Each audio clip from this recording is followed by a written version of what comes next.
గడిచిన గురువార కాలం అంతా కూడా దేవుడు మనల్ని కాచి కాపాడి మరి యొక్క దినములోనికి మనల్ని నడిపించిన సజీవుడైనటువంటి దేవుణ్ణి హృదయపూర్వకముగా స్తుతిస్తూ ఆరాధించుదాం. స్తుతి మన ప్రతి పరిస్థితిని మారుస్తుంది. మన దేవుడు స్తుతులకు పాత్రుడు, స్తోత్రార్హుడు, ప్రేమమయుడు, పూజనీయుడు. కాబట్టి పూర్ణ హృదయముతో, పూర్ణ ఆత్మతో, పూర్ణ బలముతో మన దేవుణ్ణి ఆరాధించుదాం.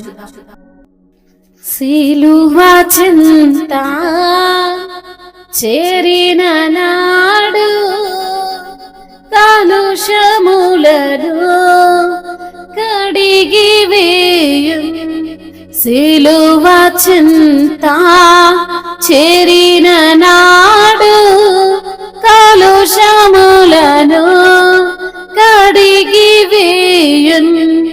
పౌలు వాలెను, శీలా వాలెను, పౌలు వాలెను, శీలా వాలెను, సిద్ధపడిన భక్తుల జూచి, సిద్ధపడిన భక్తుల చూచి, సిలువ చింత చేరిన నాడు కలుషములను కడిగి వేయున్. కొండలాంటి బండలాంటి మండి హృదయం మండించును. పండియన్నా పాపులనైనా, పండియన్నా పాపులనైనా పీలుచుచుండే పరము చేరా, పీలుచుచుండే పరము చేరా. సిలువ చింత చేరిన నాడు కలుషములను కడిగి వేయున్. 100 గొర్రెల మందలో నుండి ఒకటి తప్పి ఒంటరి ఆయే. 100 గొర్రెల మందలో నుండి ఒకటి తప్పి ఒంటరి ఆయే.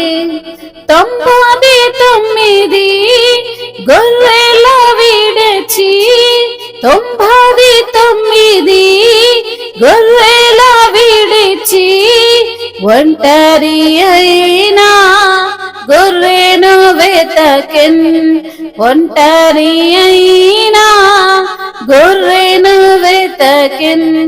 సిలువ చింత చేరిన నాడు కలుషములను కడిగి వేయున్.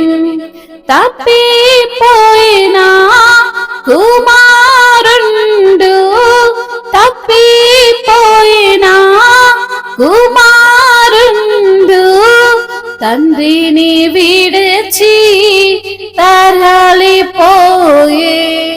తండ్రిని విడిచి తరలిపోయే. తప్పు తెలిసి తిరిగి రాగా, తప్పు తెలిసి తిరిగి రాగా తండ్రి అతని చేర్చుకొనియే. తండ్రి అతని చేర్చుకొనియే. సిలువ చింత చేరిన నాడు కలుషములను కడిగి వేయున్.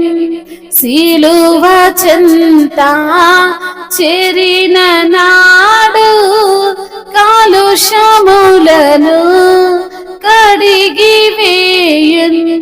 పౌలు వాలెను, శీలా వాలెను, పౌలు వాలెను, శీలా వాలెను, సిద్ధపడిన భక్తుల చూచి సిద్ధపడిన భక్తుల చూచి పాపి రావా పాపము విడచి పరిశుద్ధులా విందుల చేరా పరిశుద్ధులా విందుల చేరా సిలువ చెంత చేరిన నాడు కలుషములను కడిగి వేయున్ పాపుల గతిని పరికించితివా పాపుల గతిని పరికించితివా పాతాళంబే వారి అంతము పాతాళంబే వారి అంతము సిలువ చెంత చేరిన నాడు కలుషములను కడిగి వేయున్ పౌలు వలెను శీలా వలెను సిద్ధపడిన భక్తుల చూచి సిద్ధపడిన భక్తుల చూచి. అవును తండ్రి, సిలువ చెంత చేరిన నాడు కలుషములన్నిటినీ కలిగి వేసే దేవుడవు. కొండలాంటి బండలాంటి మొండి హృదయము కూడా ప్రభువా నీవు మార్చగలిగినటువంటి దేవుడవు. పండి ఉన్న పాపులనైనా నువ్వు పిలుస్తున్నావు ప్రభువా పరముకు చేరడానికి. అయా మరి తండ్రి నీ యొక్క మార్గములో నడవడానికి, ఆ నిత్య నరకాగ్ని నుంచి తప్పించడానికి ప్రభువా పిలుస్తున్న దేవుడవు తండ్రి. నీకు స్తోత్రాలయ్యా. 100 గొర్రెల మందలో నుండి ఒకటి తప్పిపోతే అయా మరి తండ్రి ఆ 99 గొర్రెలను విడిచిపెట్టి ఒంటరి అయినటువంటి ఒక్క గొర్రెను కొరకు ప్రభా మీరు ఎంతగానో ప్రేమను చూపే దేవుడవు తండ్రి. అలాగే ఈ లోకములో తప్పిపోతున్న వారిని తండ్రి మీరు వెతికి మరీ రక్షించి తండ్రి వారికి రక్షణను అనుగ్రహించు వాడవు నీవే ప్రభా. నీకు స్తోత్రాలు ప్రభా. అంతగా మమ్మల్ని ప్రేమిస్తున్న దేవుడు, అంతగా మా పైన కృప చూపుతున్న దేవుడవు, అంతగా ప్రభా మమ్మల్ని తండ్రి ఆదరిస్తున్న దేవుడవు ప్రభా. నీకు స్తోత్రాలు చెల్లిస్తున్నాం. తప్పిపోయిన కుమారుడు విషయంలో కూడా ప్రభా అయా తండ్రిని విడిచి వెళ్ళిపోయాడు. తప్పు తెలుసుకొని వచ్చినప్పుడు ఆ తండ్రి అతన్ని చేర్చుకున్న విధంగా మమ్మల్ని కూడా తండ్రి మీరు చేర్చుకుంటారని సెలవిచ్చిన దేవుడవు ప్రభా. అయా పాపులను పిలుచుచున్న దేవుడవు. అయా మరి పాపుల గతిని చూస్తే ప్రభా పాతాళంబే వారి అంతమంటున్న దేవా మీకే స్తుతి స్తోత్రములు, మహిమయు ఘనతయు ప్రభావములు మీరు మాత్రమే పొందుకోమని నజరేయుడైన యేసు నామములో ఈ స్తుతి ప్రార్థన మీకే సమర్పిస్తున్నాము మా ప్రియ పరలోకపు తండ్రి. ఆమేన్.